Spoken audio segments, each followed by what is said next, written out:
You ask Tiger to solve. This deals with linear equations with one unknown.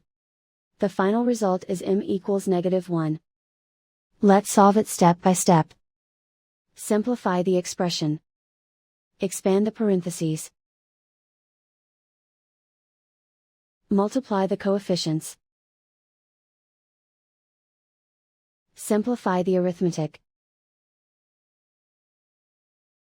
Expand the parentheses.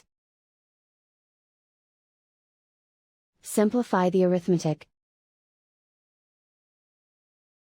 Group all constants on the right side of the equation.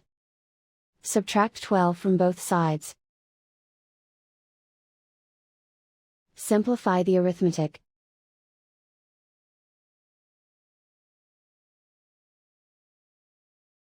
And so the final result is m equals -1.